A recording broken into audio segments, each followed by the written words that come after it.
నాగర్ కర్నూలు జిల్లా కొమ్మెరలో మాటలకు అందని విషాదం జరిగిందన్నారు మాజీ మంత్రి కేటీఆర్.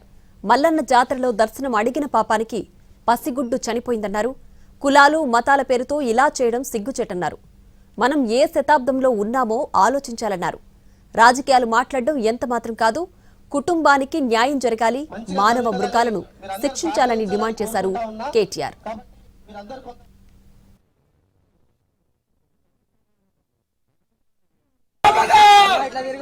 గౌరవనీయులైన పెద్దలు, ఈరోజు నాగర్ కర్నూలు పట్టణంలో జరుగుతున్న ఈ ధర్నాలో సంఘీభావం చెప్పడానికి ఇక్కడ జరిగిన ఘోరాతి ఘోరమైన మానవత్వానికి మచ్చ తెచ్చే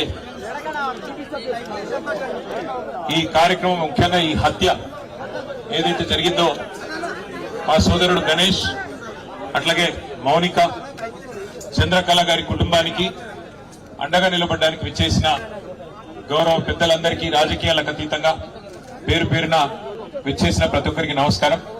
ముఖ్యంగా ఈ దుర్ఘటన జరిగిన తర్వాత, ఈ హత్య జరిగిన తర్వాత మొట్టమొదటగా స్పందించిన సోదరులు విశారదన్ గారికి హృదయపూర్వకంగా వారికి అభినందనలు తెలియజేస్తూ, అట్లాగే మందకృష్ణ మాదిగ గారు, తర్వాత మిగతా చాలా మంది సోదరులు కూడా వచ్చినారు. ప్రజా సంఘాలు వచ్చినాయి. ఇవాళ SC ST Bahujan Samaj party నుంచి కూడా మిత్రులు వచ్చారు.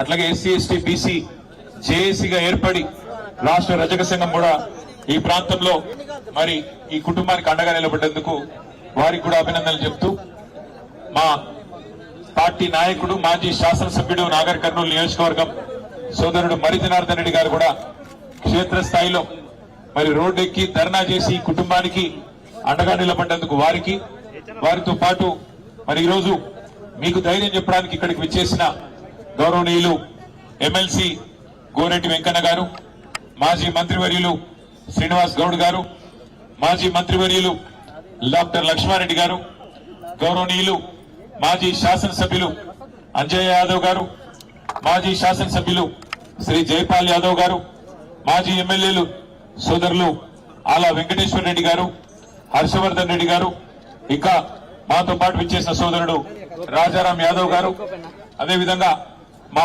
సోదరుడు చిలకమరి నరసింహ గారు, డాక్టర్ సత్య గారు, అట్లాగే మా తమ్ముడు విజయ్ కుమార్ గారు, ఇమ్తియాజ్ ఇషాక్ గారు, మా అన్న ఫుడ్ కార్పొరేషన్ చైర్మన్ మరి పెద్దలు గోలి శ్రీనివాస్ రెడ్డి గారు,